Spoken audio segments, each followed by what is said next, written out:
गलत काम करने जाना तो कोई मना नहीं करेगा। गलत काम करने जाना सहायक बहुत बन जाएंगे। और जब व्यक्ति अच्छे काम करता है ना, तो अच्छे काम करने में बहुत सारी अड़चने आती हैं, लेकिन जो उनको पार कर जाता है वही अच्छे काम कर पाता है। ये भागवत की कथा 3 पीढ़ियों का, हमारा, हमारे पूर्वजों का और हमारी आने वाली संतानों का कल्याण करने वाली है। ऐसी भागवत की कथा हम आप सुनने के लिए बैठे। इस भागवत की कथा को केवल सुनना नहीं है, इस भागवत की कथा पर हमें बहुत विचार करना। आइए भागवत जी के महात्म का पहला श्लोक, भागवत जी का जो महात्मा है उसके पहले श्लोक पर हम लोग विचार करें। व्यास जी कहते हैं, सच्चिदानंद रूपाय विश्वोत्पत्त्यादि हेतवे तापत्रय विनाशाय श्री कृष्णाय वयं नमः। व्यास जी कहते भगवान का रूप कैसा है? सच्चिदानंद रूपाय। भगवान सच्चिदानंद है। इस सच्चिदानंद शब्द में 3 शब्द छुपे हुए हैं, सत, चित और आनंद। सत, चित और आनंद जो स्वरूप है वही स्वरूप सच्चिदानंद है। अब विचार हमें यह करना है, सत किसको कहते हैं, सत क्या है? एक बार कैलाश पर्वत पर पार्वती मैया ने भोले बाबा के आगे हाथ जोड़े। पार्वती मैया कहती, भोले बाबा एक बात बताओ, सत किसको कहते हैं? भोले बाबा ने कहा, देवी 2 बातें हैं। एक बात वो है जो पुराणों में लिखी, और एक बात वो है जो हमने अपने अनुभव से जाना। पार्वती जी बोली, हमें पुराणों की बात मत बताइए, पुराण तो हम स्वयं पढ़ लेंगे। आप हमें अपना अनुभव बताइए कि हे भोले बाबा, आपके विचार से, आपके अनुभव में सत्य क्या है? भोले बाबा कहने लगे, उमा कहूं मैं अनुभव अपना, सत हरि भजन जगत सब सपना।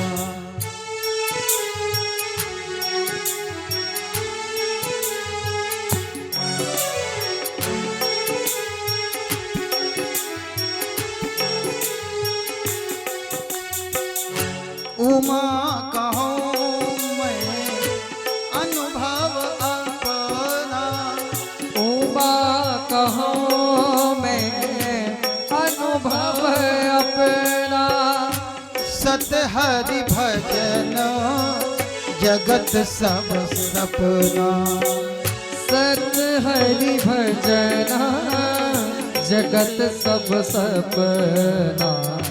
उमा कहूं मैं अनुभव अपना, उमा कहूं मैं अनुभव अपना, सत हरि भजन जगत सब सपना।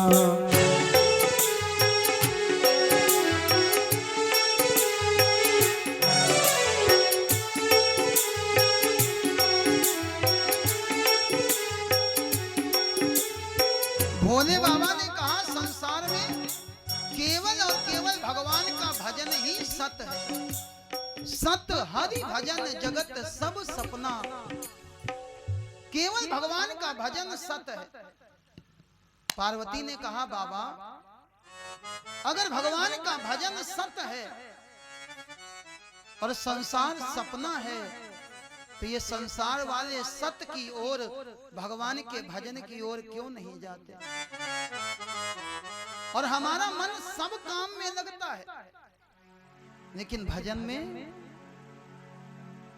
बहुत लोगों ने हमसे कहा कि महाराज जी, जब हम भजन करते हैं, जब माला फेरते हैं, तो हमारा मन नहीं लगता। लगभग 12 वर्ष हो गए हमको श्रीमद् भागवत की कथा कहते। एक व्यक्ति ऐसा नहीं मिला जिसने ये कहा हो महाराज जी जब हम नोट गिनते हैं तो हमारा मन नहीं लगता। एक व्यक्ति ऐसा नहीं मिला महाराज जी जब हम भोजन करते हैं तो हमारा मन नहीं लगता। लेकिन सैकड़ों लोग ये बात कह चुके कि महाराज जी हम भजन करते हैं तो हमारा मन नहीं लगता। भोले बाबा ने कहा देवी ये भजन में मन लगता नहीं है। एक बार अगर आपको ज्ञान हो जाए तो मन अपने आप लग जाएगा। पार्वती जी ने कहा भगवान के भजन में मन कैसे लगे? तो भोले बाबा कहने लगे अगर भगवान के भजन में मन लगाना है तो फिर भगवान की कथा में मन लगाओ। क्योंकि भगवान की कथा सुन करके आपको क्या पता लगेगा? भगवान की कथा सुन करके आपको भगवान का स्वभाव पता लगेगा। भगवान कितने दयालु हैं, भगवान ने किस पर कृपा करी। राम जी ने ताड़का को मार दिया। गुरु जी ने कहा राम ताड़का को मारो, ताड़का को राम ने मार दिया। लेकिन फिर राम जी के मन में विचार आया दीन जानिते ही निज पद दीना। राम जी ने सोचा ये ताड़का, अरे ये ताड़का तो दीन है, और दीन जान करके राम जी ने ताड़का को परम पद प्रदान कर दिया। इस कथा को सुनोगे तो आपको पता लगेगा मेरा भगवान कितना दयालु है। और भोले बाबा बोले एक बार भगवान का स्वभाव समझ में आ जाए फिर मन लगाना नहीं पड़ता। उमा राम स्वभाव जेहि जाना,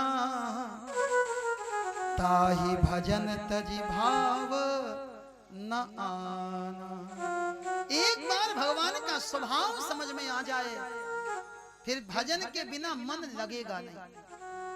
अभी समस्या की भजन में मन नहीं लगता, और अगर भगवान का हमें स्वभाव समझ में आ जाएगा तो फिर बोले भजन के बिना मन नहीं लगेगा। और भगवान का स्वभाव समझने के लिए ये साधन बताया गया भगवान की कथा। ये भगवान की कथा सत्य है, और यही भगवान की सत्य कथा अगर हमारे चित्त में आ जाए तो हमारे जीवन में आनंद की वृष्टि होने लगे। अभी सत्य अलग है, चित्त अलग है, और आनंद कहीं दूर बैठा हुआ। जिस दिन सत्य हमारे चित्त में आएगा आनंद प्रकट हो जाएगा और हम स्वयं सच्चिदानंद के रूप माधुर्य में खो जाएंगे। सत कहिए जो बिन से नाही। सत्य क्या है? बोले जिसका कभी विनाश नहीं होता उसी का नाम है सत्य। चित चैतन्य सकल घट माही, आनंद घट घट करे आनंदा, ताकर नाम सच्चिदानंद। बोलिए सच्चिदानंद भगवान की जय। भगवान का स्वरूप सच्चिदानंद का है। भगवान विश्वोत्पत्त्यादि हेतवे, विश्व की उत्पत्ति करते हैं, पालन करते हैं और संहार करते हैं। तापत्रय विनाशाय, भगवान 3 प्रकार के तापों का विनाश कर देते। श्री कृष्णाय वयम नमः। ऐसे भगवान कन्हैया जी को व्यास जी ने प्रणाम किया। लोगों ने कहा व्यास जी आपने एक गड़बड़ कर दी, एक गलती कर दी। क्या गलती हो गई? बोले कोई भी कार्य प्रारंभ किया जाता तो सबसे पहले किसकी पूजा करी जाती है? गणेश भगवान की। और आप कह रहे हैं श्री कृष्णाय वयम नमः। अरे आपको कहना चाहिए था श्री गणेशाय वयम नमः। वो आपने गणेश जी का तो ध्यान किया नहीं, आप सीधे सीधे श्री कृष्णाय वयम नमः। विचार करना है, क्या कन्हैया जी और गणेश जी अलग अलग हैं? ब्रह्म वैवर्त पुराण में कथा आती है। एक बार पार्वती जी ने भोले बाबा से कहा, बाबा हमारे कोई संतान नहीं है। भोले बाबा ने कहा, देवी एक व्रत है जिसका नाम है पुण्यक, और तुम अगर पुण्यक नाम का व्रत करो तो तुमको संतान की प्राप्ति हो जाएगी। पार्वती जी ने पुण्यक नाम के व्रत को किया। इस व्रत के प्रभाव से साक्षात कन्हैया जी ही पार्वती जी के यहाँ आकर के गणेश नाम के पुत्र बने। ऐसी कथा ब्रह्म वैवर्त पुराण में लिखी है। कन्हैया जी और गणेश जी ये दो नहीं है, ये एक है।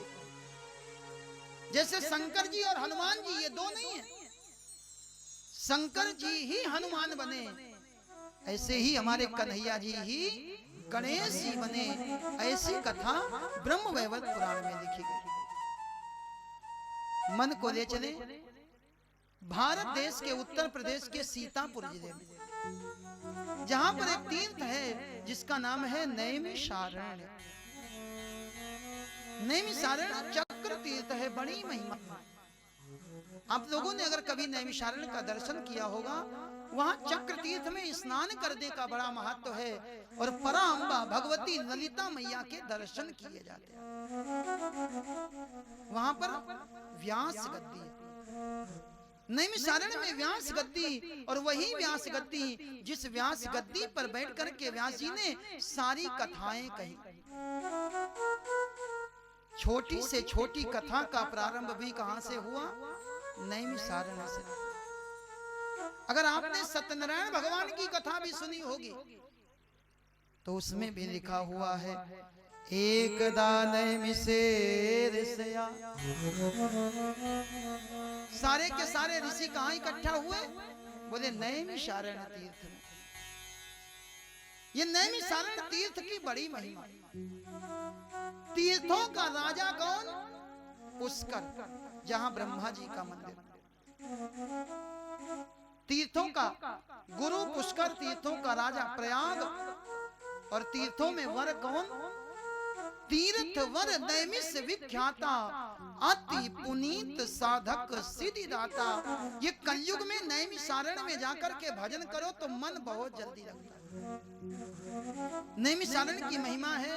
सारे के सारे महात्मा इकट्ठा हो गए। सौंदकादि 88,000 महात्मा,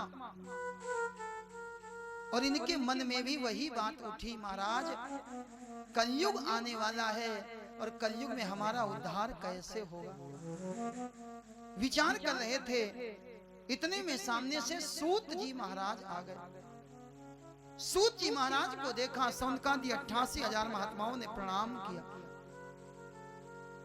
महात्मा कहते, आप हमारे गुरु के रूप में हैं, आप हमको ज्ञान दीजिए। क्यों? क्योंकि आपका ज्ञान करोड़ों सूर्य के समान प्रकाशवान है और हमारी बुद्धि में अंधकार छा गया है। आप गुरु के रूप में हमको ज्ञान प्रदान करिए। गुरु कौन होता? गु नाम अंधकार और रू नाम प्रकाश। शिष्य के अंधकार में जीवन में जो प्रकाश की ज्योत जला दे, उसी का नाम है गुरु। सारे के सारे सौनकादि महात्मा अपने गुरुदेव भगवान के रूप में सूत जी को पाकर के प्रणाम करने लगे। और आइए हम आप भी अपने अपने गुरु भगवान को, आप में से कितने लोग हैं जिन्होंने गुरु बनाए? जिनके गुरु हैं वो अपने अपने गुरु का ध्यान करें, और जिनके गुरु नहीं है वो गोविंद का ध्यान करें। आइए मिल करके गुरुदेव भगवान को प्रणाम करते हैं। गुरुदेव तुम्हारे चरणों में दो फूल चढ़ाने आया हूँ। गुरुदेव तुम्हारे चरणों में दो फूल चढ़ाने आया हूँ। गुरुदेव तुम्हारे चरणों में दो फूल चढ़ाने आया हूँ। गुरुदेव तुम्हारे चरणों में दो फूल चढ़ाने आया हूँ। पिछले पापों को हे गुरुवर मैं माफ कराने आया हूँ। पिछले पापों को हे गुरुवर मैं माफ कराने आया हूँ। और गुरु व्याप्त है, गुरु सब जगह विराजमान है। भक्त कहता है, शिष्य कहता है, गुरु फूलों में तुम्हारी खुशबू है, पत्तों में तुम्हारी हस्ती है। फूलों में तुम्हारी खुशबू है, पत्तों में तुम्हारी हस्ती है। फूलों में तुम्हारी खुशबू है, पत्तों में तुम्हारी हस्ती है। फूलों में तुम्हारी खुशबू है, पत्तों में तुम्हारी हस्ती है। फूलों की जगह पर हे गुरुवर, फूलों की जगह पर हे गुरुवर दो नयन बिछाने आया हूँ। फूलों की जगह हे गुरुवर में नयन चढ़ाने आया हूँ। गुरुदेव तुम्हारे चरणों में दो फूल चढ़ाने आया हूँ। गुरुदेव तुम्हारे चरणों में मैं फूल चढ़ाने आया हूँ। जय हो।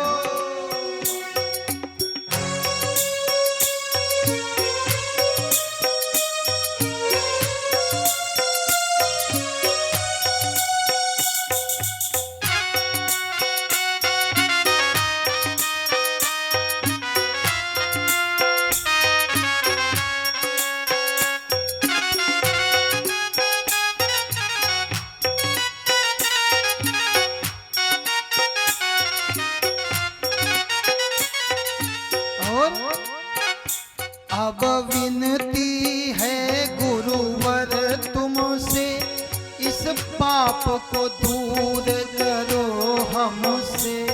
अब विनती है गुरुवर तुमसे, इस पाप को दूर करो हमसे। अब विनती है गुरुवर तुमसे, इस पाप को दूर करो हमसे।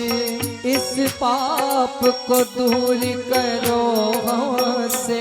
फरियाद है सारे जग भर की, फरियाद है सारे जग भर की, जो तुम्हें सुनाने आया हूँ। फरियाद है सारे जग भर की, जो तुम्हें सुनाने आया हूँ। गुरुदेव तुम्हारे चरणों में दो पुष्प चढ़ाने आया हूँ। गुरुदेव तुम्हारे चरणों में दो पुष्प चढ़ाने आया हूँ। बोलिए गुरुदेव भगवान की जय। सौनकादि महात्मा कहते हैं, सूत जी आप हमको ज्ञान प्रदान करिए। सूत जी ने कहा, कैसा ज्ञान? सौनकादि महात्मा कहते, हमें ऐसा ज्ञान प्रदान करिए जिससे हमें सत्य और असत्य का बोध हो जाए। सूत जी ने कहा, इसके लिए तुमको भागवत सुननी पड़ेगी। ये भागवत की कथा, जन्मांतर भवेत पुण्यम तदा भागवतम लभेत। युग युगांतर, कल्प कल्पांतर और जन्म जन्मांतर के पुण्यों का जब उदय होता है, तब जाकर के हमें भागवत जी की कथा सुनने का अवसर प्राप्त होता। लेकिन ये भागवत की कथा, और मैंने अभी पहले आपसे कहा था, इस शरीर को बड़े भाग्यशाली क्यों कहा गया? इस शरीर में वो तत्व है, इस शरीर की वो विशेषता है। देवता भी मानव का शरीर पाने के लिए तरसते, क्यों? क्योंकि स्वर्ग में सब कुछ है, वैकुंठ में, गोलोक धाम में, साकेत धाम में सब कुछ है। भगवान तो वहां है, लेकिन भगवान की कथा वहां नहीं है। भगवान की कथा केवल और केवल पृथ्वी लोक में। और देवता पृथ्वी लोक में कथा सुनने के लिए आए। सूत जी कहते हैं, जिस समय सुखदेव नाम के महात्मा राजा परीक्षित को भागवत की कथा सुनाने के लिए गंगा के किनारे बैठे, देवताओं को समाचार मिला। देवताओं ने सोचा, स्वर्ग में हमने आज तक भगवान की कथा नहीं सुनी, हम भगवान की कथा सुनने चलेंगे। कथा सुनने के लिए वहां देवता ऊपर से नीचे आए। देवता ऊपर से नीचे आए। मेरे भाई, कथा सुनने के लिए अगर ऊपर से नीचे आना पड़े तो भी कोई चिंता की बात नहीं। और कहीं कथा छत पर हो और कथा सुनने के लिए नीचे से ऊपर आना पड़े तो भी कोई चिंता की बात नहीं। देवता चले कथा के लिए। जब देवता चले तो देवताओं के मन में भाव आया, हम भगवान की कथा में जा रहे हैं, और भगवान की कथा में कभी खाली हाथ नहीं जाना चाहिए। भगवान की कथा में जब जाओ कुछ लेकर के जाओ। कुछ नहीं ला सकते, एक फूल लेकर के आओ। फूल भी नहीं ला सकते, एक तुलसी का पत्ता लेकर के आओ। लेकिन भगवान की कथा में आओ तो कुछ ना कुछ चढ़ाओ जरूर। देवताओं ने विचार किया, हम जा रहे हैं, हम क्या लेकर के जाएं? देवताओं ने अमृत के कलश को उठा लिया और अमृत के कलश को लेकर के देवता चले। लेकिन देवताओं के हृदय में अहंकार आ गया। देवताओं ने जाकर के सुखदेव जी के सामने अमृत का कलश रख दिया। महाराज, आप हमें भागवत की कथा सुनाओ। सुखदेव बोले, माफ करना, हम तुमको भागवत की कथा नहीं सुनाएंगे। देवता बोले, आप परीक्षित को भागवत की कथा क्यों सुनाओगे?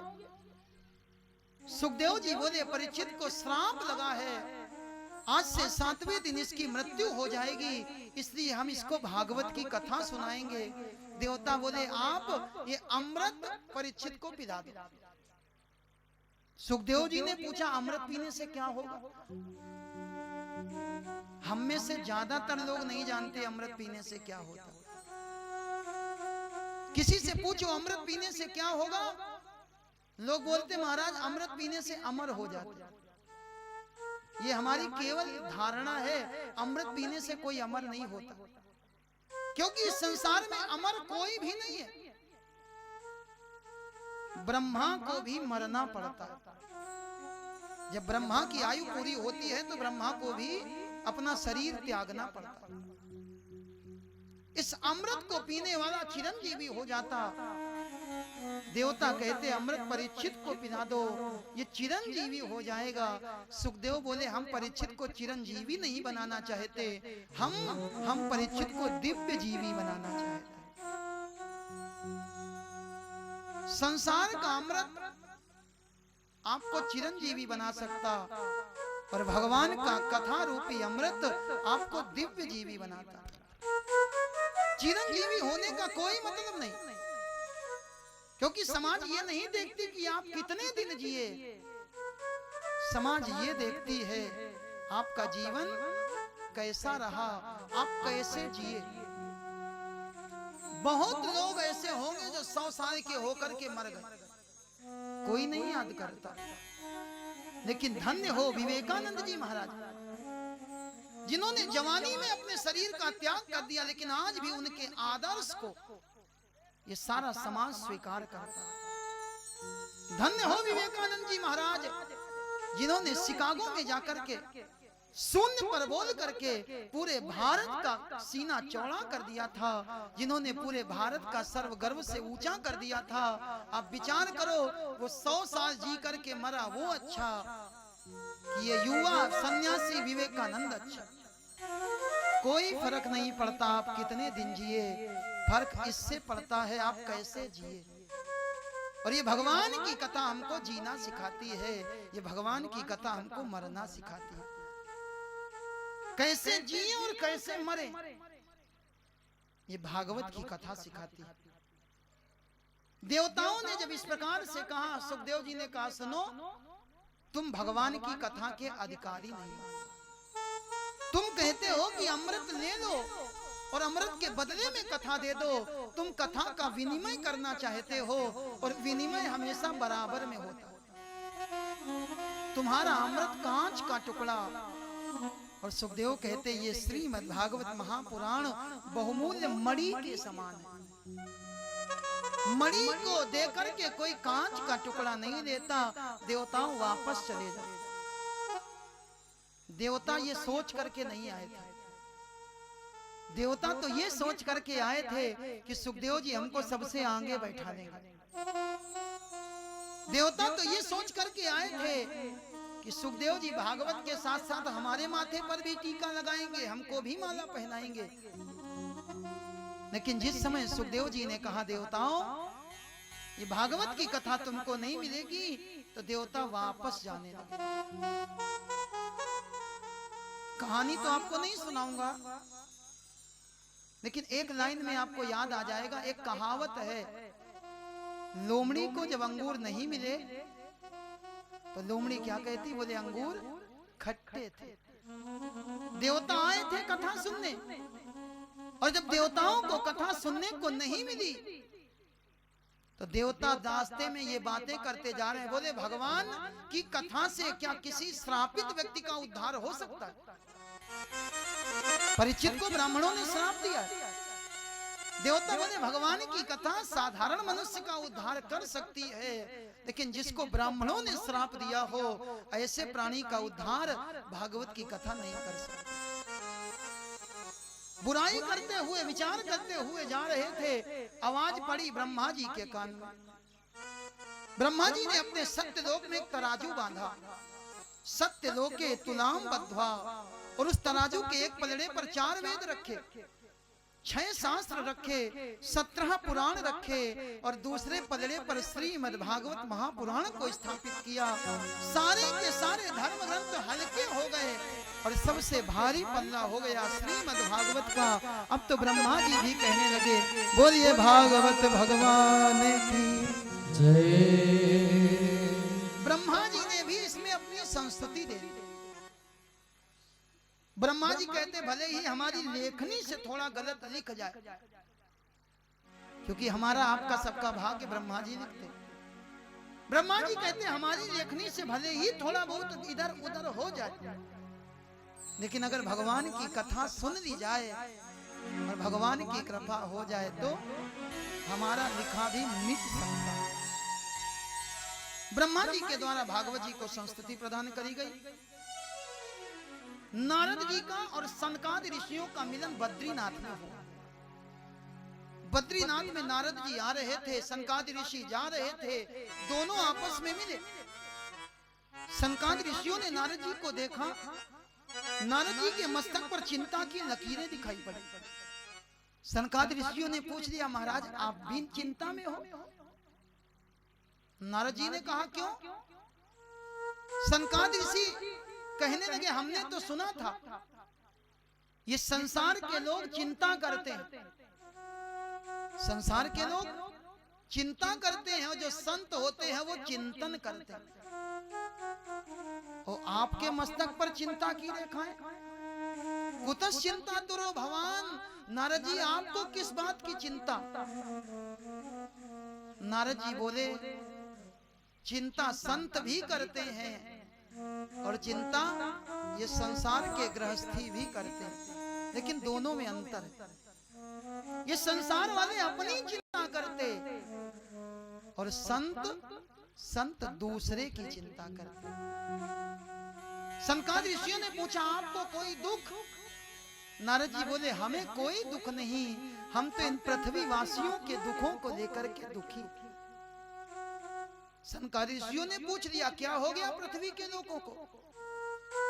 नारद जी बोले नारायण नारायण कहता हुआ मैं पृथ्वी लोक में गया, और पृथ्वी लोक में जब मैं गया तो किसी के घर नहीं गया, सबसे पहले मैं पुष्कर में गया, प्रयाग में गया, काशी में जाकर के विश्वनाथ भगवान का दर्शन किया, गोदावरी नदी में स्नान किया, हरिद्वार गया, कुरुक्षेत्र गया, रंगनाथ भगवान का दर्शन किया, सेतुबंध रामेश्वर में जाकर के प्रणाम किया, लेकिन मेरे हृदय को शांति नहीं मिली। नारद जी बोले चारों ओर कलयुग ने अपना अधिकार जमा रखा। कलयुग के लोगों की स्थिति क्या? सत्यम नास्ति तपा शौचम दया दानम न विद्यते। कलयुग के लोग सत्य नहीं बोलते, कलयुग के लोग तपस्या नहीं करते, पवित्र नहीं रहते, दया नहीं करते और दान नहीं करते।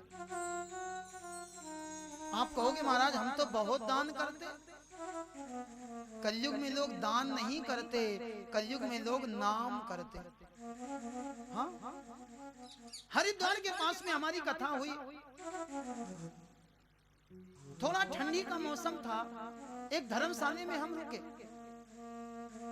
दिन भर बीत गया और रात में जब हम लेटे हमारी दृष्टि ऊपर छत पर गई और छत पे एक पंखा टंगा था। पंखे में 3 पर होते और देने वाले ने पंखे के 3 परों में अपनी 3 पीढ़ियों का नाम लिखवा रखा था।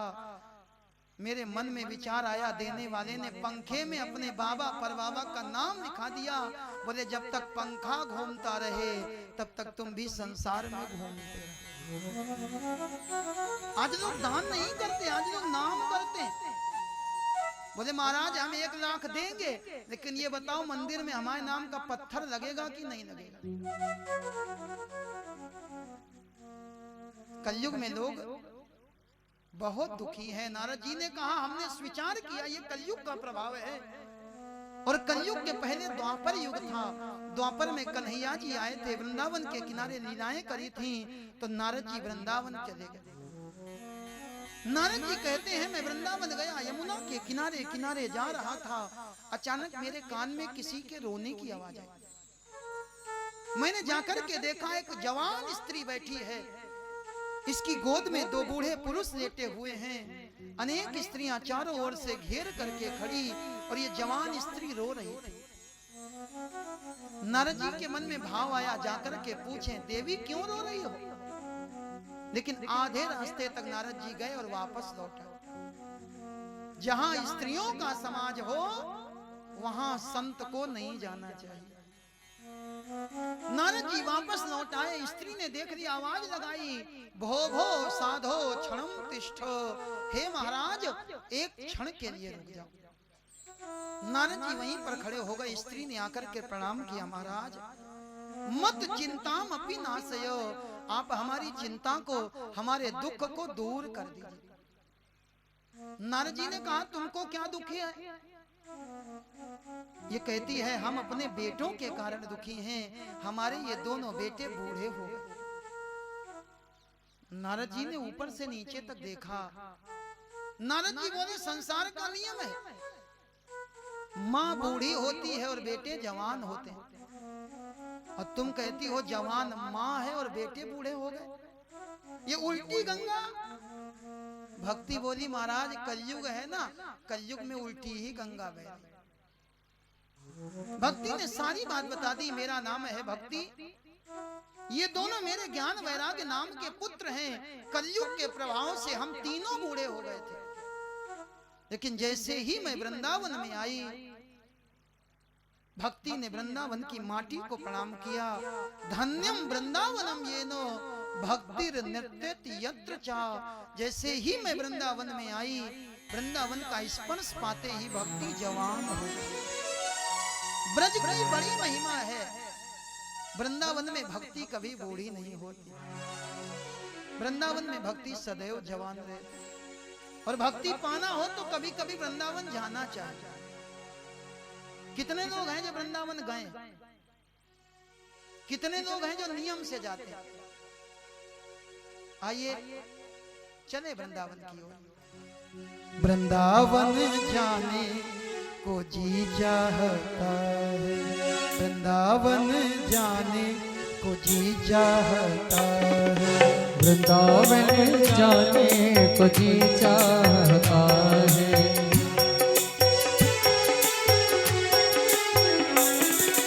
राधे राधे गाने को जी चाहता है, राधे राधे गाने को जी चाहता है। जी चाहता है मेरा मन चाहता है, जी चाहता है मेरा मन चाहता है। राधे राधे गाने को जी चाहता है, राधे राधे गाने को जी चाहता है। जय हो।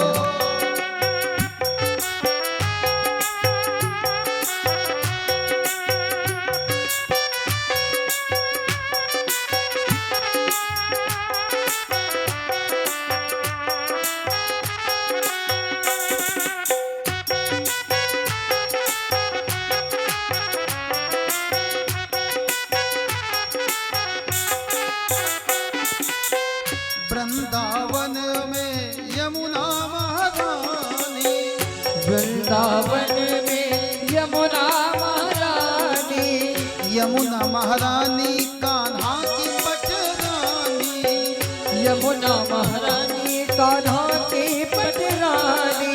गोता लगाने को जी चाहता है, गोता लगाने को जी चाहता है। गोता लगाने को जी चाहता है, गोता लगाने को जी चाहता है। राधे राधे गाने को जी चाहता है, राधे राधे गाने को जी चाहता है।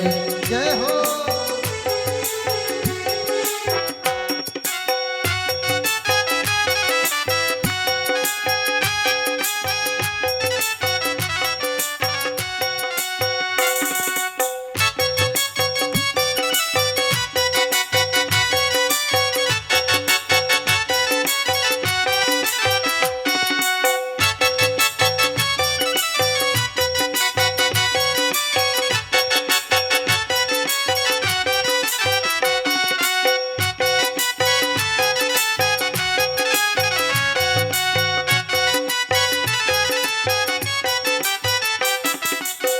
वृंदावन में बांके बिहारी, वृंदावन में बाके बिहारे, वृंदावन में बांके बिहारी, वृंदावन में बाके बिहारी। बांके बिहारी की लीला है न्यारी, बाके बिहारी की लीला है न्यारी। बिहारी जी के दर्शन जिसने किए होंगे, बिहारी जी के मंदिर में खड़े हो जाना, पुजारी बार बार पर्दा लगाते हैं और बार बार पर्दा खोलते हैं। और भक्त की एक ही भावना होती, कितनी जल्दी पर्दा खुले और कितनी जल्दी हमारी आंखें बिहारी जी की आंखों से चार हो जाए। नैना लड़ाने को जी चाहता है, नैना लड़ाने को जी चाहता है। नैना लड़ाने को जी चाहता है, नैना लड़ाने को जी चाहता है। राधे राधे गाने को जी चाहता है, राधे राधे गाने को जी चाहता है। राधे राधे गाने को जी चाहता है। राधे राधे गाने को जी चाहता है। जय हो।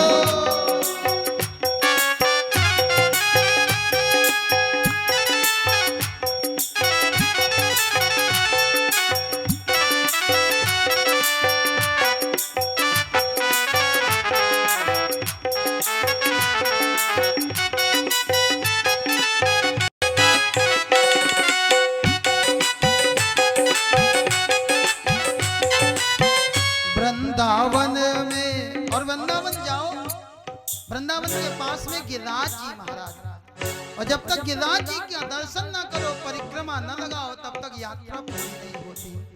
वृंदावन में श्री गोवर्धन, वृंदावन में श्री गोवर्धन, वृंदावन में श्री गोवर्धन, वृंदावन में श्री गोवर्धन। और गोवर्धन जी जाना, दान घाटी पर पूजन करना, मुखारविंद का दर्शन करना, और परिक्रमा लगाने को जी चाहता है, परिक्रमा लगाने को जी चाहता है, परिक्रमा लगाने को जी चाहता है, परिक्रमा लगाने को जी चाहता है। राधे राधे गाने को जी चाहता है, राधे राधे गाने को जी चाहता है, राधे राधे गाने को जी चाहता है, राधे राधे गाने को जी चाहता है, राधे राधे गाने को जी चाहता है, राधे राधे गाने को जी चाहता है, राधे राधे गाने को जी चाहता है, राधे राधे गाने को जी चाहता है। बोले वृंदावन धाम की जय। भक्ति कहती है वृंदावन धन्य है, जहां आकर के मैं जवान हो गई। लेकिन ये ज्ञान वैराग्य अभी भी बूढ़े। ज्ञान वैराग्य को जगाने के लिए नारद जी ने बहुत प्रयास किया। गीता पाठ है, मोहर मोहर गीता का पाठ तो बार बार सुनाया, लेकिन ये दोनों ठीक नहीं हुए। इतने में आकाशवाणी हुई, नारद तुम प्रयास करो, तुम्हारा प्रयास सफल होगा। नारद जी सबसे पूछने लगे, भैया हम क्या करें? नारद जी को कोई उत्तर नहीं मिला। उत्तर की खोज करते करते नारद जी उत्तर दिशा की ओर गए, और वहां बद्रीनाथ में सनत सनंदन सनातन और सनत कुमार, इन चारों ने कहा, महाराज नारद जी, भक्ति ज्ञान वैराग्य का दुख दूर करना हो तो आपको भागवत की कथा सुननी पड़ेगी। भक्ति ज्ञान विरागाणाम स्थापनाय प्रकाशितम। भक्ति ज्ञान और वैराग्य की स्थापना करने के लिए ही भागवत जी का निर्माण हुआ। भक्ति ज्ञान वैराग्य का दुख दूर हो, इसके लिए आप भागवत की कथा सुनो। हरिद्वार में सुंदर व्यवस्था करी गई, बालों की वेदी बनाई गई। नारद जी ने पीतांबर बिछा दिया, सनत सनंदन सनातन और सनत कुमार बैठ गए। कथा प्रारंभ हो गई। धीरे धीरे धीरे धीरे कथा का पहला दिन बीता। कथा का नियम होता है, कथा के प्रारंभ में और कथा के विश्राम में संकीर्तन होता है, भजन होता है। प्रारंभ में भजन हुआ, कथा प्रारंभ हुई, और जैसे ही पहले दिन की कथा का विश्राम हो रहा था, कीर्तन चल रहा था, इतने में लोगों ने देखा कोई आ गया। दूर से देखा, एक स्त्री दो पुरुष दिखाई पड़े। पास में आई तो नारद जी पहचान गए, देवी तुम तो भक्ति महारानी हो, और ये दोनों तो वृद्ध थे। भक्ति ने हाथ जोड़े, महाराज आपने ऐसा उपाय किया कि आपके उपाय से मेरे ज्ञान वैराग्य नाम के पुत्र ठीक हो गए। और भक्ति आनंद में है, भक्ति प्रसन्न है। और हम लोग प्रसन्न होते तो क्या करते? नाचते। आज भक्ति भी नाच रही है। भक्ति सुतौ तौ तरुणो गृहीत्वा प्रेमैक रूपा सहसा विरासी। श्री कृष्ण गोविंद हरे मुरारे नाथेति नामानि मुहुर्वदन्ति। भक्ति नाच रही है, हम भी नाचते हैं, लेकिन भक्ति नाच रही है। श्री कृष्ण गोविंद हरे मुरारी हे नाथ नारायण वासुदेवा। भक्ति भगवान के संकीर्तन पर नाच रही है, और हम संसार के फिल्मी भजनों पर।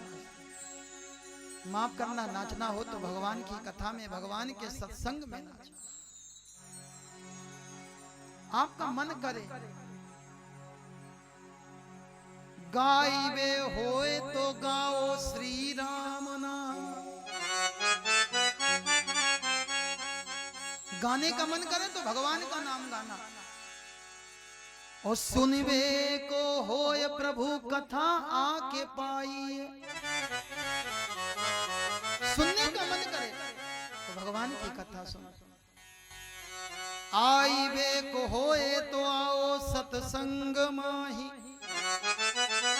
आने का मन हो तो सत्संग में आना, और भागिबे होए बुरे कर्मंते भागी। और भागने का मन हो तो बुरे कामों से भाग जाओ। भक्ति महारानी कीर्तन करते हुए आई। नारद जी ने कहा देवी तुम? भक्ति ने हाथ जोड़े, महाराज आप बहुत अच्छे, आपके द्वारा ही ध्रुव जी को परम पद की प्राप्ति हुई। जयति जयति मायां यस्य काया धवस्ते, वचन रचन मेकं केवलं चाकलव्यम्। ध्रुव पदमपि यातो यत्कृपातो ध्रुवोऽहं, सकल कुशल पात्रं ब्रह्मपुत्रं नतास्मि। भक्ति कहती है ब्रह्मा जी के पुत्र नारद जी आपको प्रणाम है। नारद जी बोले देवी अब क्या करोगे? भक्ति बोली अब हमें बहुत डर लग रहा है, क्योंकि कलयुग चारों ओर व्याप्त है। भक्ति कहती हम रहें कहां? नारद जी ने कहा भक्ति अगर तुम्हें कलयुग से बचना हो तो एक स्थान बताया जहां भक्ति का निवास है। निरंतरम वैष्णव मानसानि। भक्ति कहां रहती?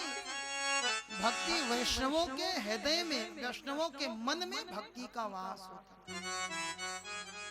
हम वैष्णव बन जाएं तो हमारे हृदय में भी भक्ति का स्थान बन जाएगा। और वैष्णव किसको कहते हैं? वैष्णव जन तो तेने कहिए, जे पीर पराई जाने रे। वैष्णव वो है जो दूसरे का कष्ट जानता है, और जो दूसरे का दुख दूर करना जानता है वो कभी दुखी नहीं हो सकता। उसके हृदय में भक्ति का निवास होता है।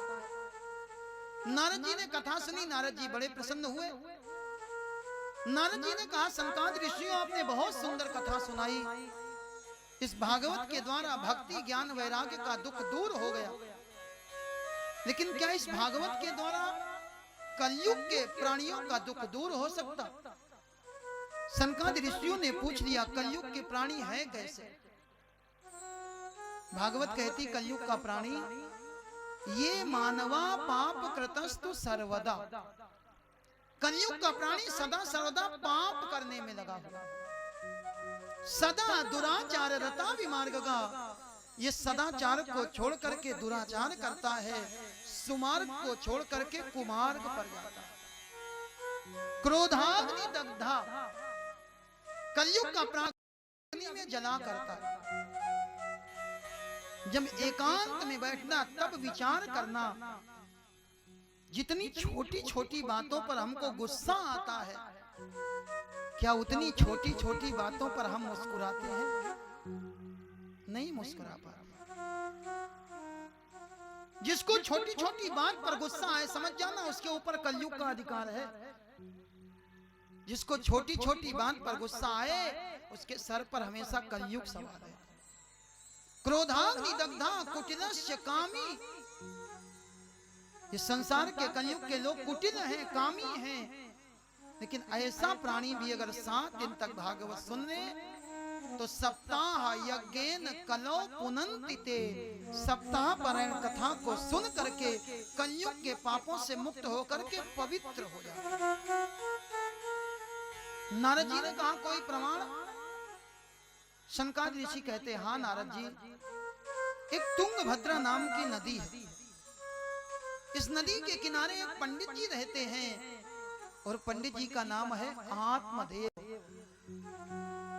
पंडित जी का नाम क्या है? आत्मदेव। आत्मदेव किसको कहते हैं? जिसने अपनी आत्मा में ही देव का दर्शन कर लिया, उसका नाम है आत्मदेव। दूसरा भाव, जिसने अपनी आत्मा ही देव को समर्पित कर दी, जो शरीर में रहते हुए भी आत्मा परमात्मा तत्व में विलीन है, हर क्षण भगवान का ध्यान बना रहता, उसका नाम है आत्मदेव। आत्मदेव पुरे तस्मिन् सर्ववेद विशारदा, श्रौत स्मात निष्णातो द्वितीय इव भास्करा। आत्मदेव नाम के पंडित जी बहुत अच्छे, इनको 4 वेदों का ज्ञान है। और जिस ब्राह्मण को 4 वेदों का ज्ञान होता उसको कौन सा कहते ब्राह्मण? चतुर्वेद। जिनको 4 वेदों का ज्ञान वो चतुर्वेदी ब्राह्मण, जिनको 3 वेदों का ज्ञान वो त्रिवेदी, जिनको 2 वेदों का ज्ञान वो, और जिसको 1 वेद का ज्ञान वो ब्राह्मण क्या कहलाते हैं? जिन ब्राह्मणों को 1 वेद का ज्ञान वही ब्राह्मण उपाध्याय ब्राह्मण कहलाते हैं। आत्मदेव जी चतुर्वेदी ब्राह्मण हैं, इनको सारे वेदों का ज्ञान है, बहुत अच्छे पंडित जी, लेकिन पंडितानी ठीक नहीं है। पत्नी बढ़िया मिल जाए ये भी भगवान की बड़ी कृपा। पंडित जी बहुत अच्छे और पंडितानी, पंडित जी पूरब और पंडितानी पश्चिम, लेकिन फिर भी पंडित जी भगवान की कृपा मानते हैं। भगवान का भक्त हर स्थिति में प्रसन्न रहता है। एक मंदिर के बाहर 3 लोग इकट्ठा हुए, तीनों भगवान के भक्त आपस में चर्चा करने लगे। एक से पूछा गया आपकी पत्नी? बोला भैया हमारी पत्नी बहुत अच्छी, हमारी पत्नी इतनी अच्छी है कि स्वयं भी पूजा करती, स्वयं भी धर्म करती और जबरदस्ती हमसे भी धर्म करवाती। एक कहता हमारी पत्नी इतनी अच्छी है, हमें ये लगता है कि हमें पत्नी का संग नहीं मिला, भगवान ने हमें पत्नी के रूप में सत्संग दे दिया। एक की पत्नी अच्छी है वो भी भगवान का धन्यवाद करते, और दूसरा बोला महाराज क्या बताएं, हमारी पत्नी तो ऐसी है, सुबह से शाम तक जब तक हमसे लड़ नहीं लेती उसकी खाई रोटी हजम नहीं होती, लेकिन भगवान का बड़ा धन्यवाद। क्यों? बोले अगर पत्नी अच्छी होती तो हम पत्नी के चक्कर में पड़ जाते, भगवान का भजन न कर पाते। एक तुकाराम नाम के संत हुए, भगवान का भजन गाते हैं लेकिन इनकी पत्नी ठीक नहीं। एक बार तुकाराम जी भजन गाने के लिए दूसरे गांव में गए, खूब अच्छा भजन गाया, भक्ति में डूब करके लोग नाचते हुए भजन सुन रहे थे। भजन का कार्यक्रम विश्राम हुआ, तुकाराम जी चलने लगे। लोगों ने कहा महाराज जी हमारे पास आपको देने के लिए कुछ नहीं। तुकाराम जी बोले माफ करना, मैं कुछ लेने के लिए भजन नहीं गाता, भजन गाना मेरा स्वभाव है, भजन गाना मेरा शौक है। लोगों ने कहा महाराज जी लेकिन फिर भी हमारे पास में ये गन्ने की खेती होती है, हम चाहते हैं कि ये गन्ने आप ले जाओ। तुकाराम जी बोले जो तुम्हारी इच्छा। गन्नों की गठरी बना करके तुकाराम जी को दी गई। गन्ने की गठरी को लाद करके तुकाराम जी आए और दूसरे गांव से जैसे ही अपने गांव में आए, गांव के बच्चों ने देखा बाबा एक गन्ना दे दो, बाबा एक गन्ना दे दो। धीरे धीरे धीरे धीरे तुकाराम ने सारे के सारे गन्ने बांट दिए, एक गन्ना बचा, हाथ में पकड़ा और पकड़ करके अपने घर गए। इनकी पत्नी ने देखा कहां से आ रहे हो? भजन गाने गए थे देवी, ये गन्ना? बोले हाँ जहां भजन गाने गए थे उन लोगों के द्वारा ये गन्ना दिया गया। एक गन्ना? बोले नहीं गन्ने तो बहुत थे, बच्चों ने मांगे हमने दे दिए और देवी ये तुम्हारे लिए। इतना कहकर के गन्ना आगे बढ़ाया, तुकाराम की पत्नी ने गन्ना छीना और क्रोध में आकर के उठा करके तुकाराम की पीठ पर दे मारा। जैसे ही मारा गन्ने के 2 टुकड़े हो गए। तुकाराम जी ने दोनों उठाए, देवी तुम कितनी अच्छी हो, खाने वाले हम 2, गन्ना एक, तुमने 2 टुकड़े कर दिए, एक तुम खाओ और एक हम खाओ। भगवान का भक्त हर स्थिति में प्रसन्न रहता। पंडित जी की पंडितानी ठीक नहीं, लेकिन फिर भी पंडित जी आनंद में डूबे। धीरे धीरे धीरे धीरे समय बीता। एक दिन इनके मन में चिंता हुई, और इनके मन में चिंता यह हुई कि हम मर जाएंगे तो हमारे मरने के बाद हमारी श्राद्ध कौन करेगा। आत्मदेव के मन में चिंता हुई, हमारे मरने के बाद हमारा पिंडदान कौन करेगा, हमारे मरने के बाद हमारी चिता में आग कौन लगाएगा, क्योंकि हमारे तो कोई बेटा नहीं है। इन्होंने बेटा प्राप्त करने के लिए बहुत विचार किया।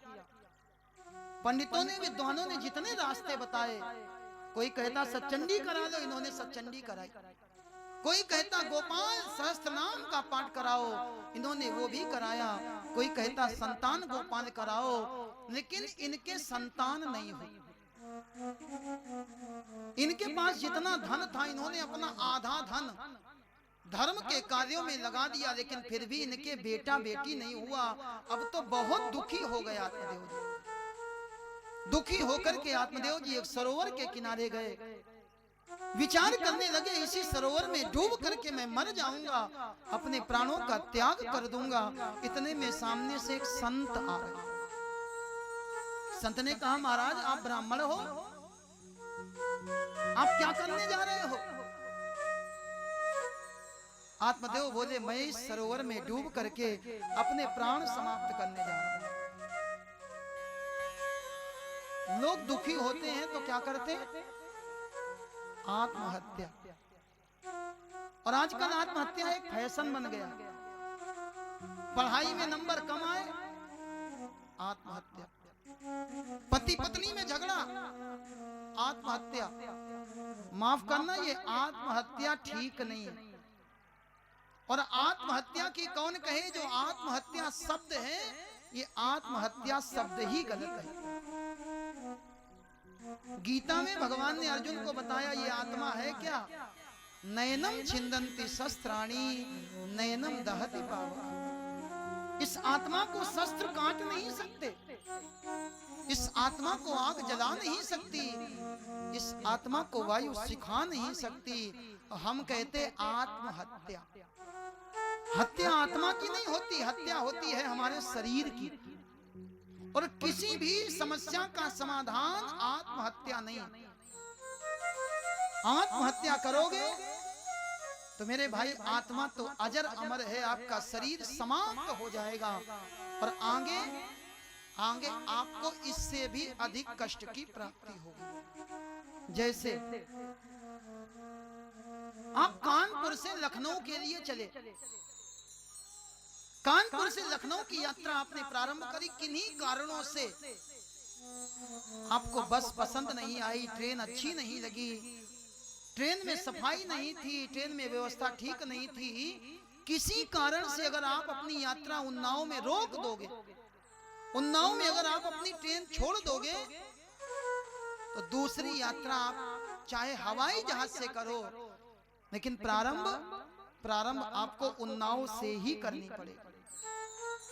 ऐसे ही मेरे भाई, अगर दुखी होकर के इस शरीर को छोड़ दोगे, तो जो दूसरा जन्म होगा ना, वो भी दुख में ही होगा।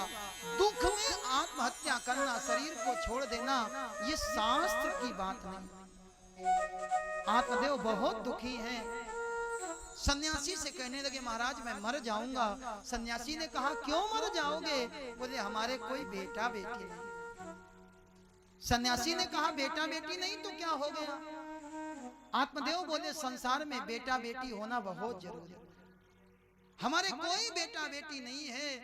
बार बार सन्यासी से कहा। सन्यासी ने इनके मस्तक की रेखा देखी। बोले, आत्मदेव तुम एक बार के लिए कह रहे हो, तुम्हारे मस्तक की रेखाएं कहती हैं, सप्त जन्मावधि तव पुत्रो नैव च नैव च। 7 जन्मों तक तुम्हारे कोई बेटा बेटी नहीं होगा। आत्मदेव ने कहा, महाराज अब मैं लौट करके घर नहीं जाऊंगा, इसी सरोवर में अपने प्राण त्याग दूंगा।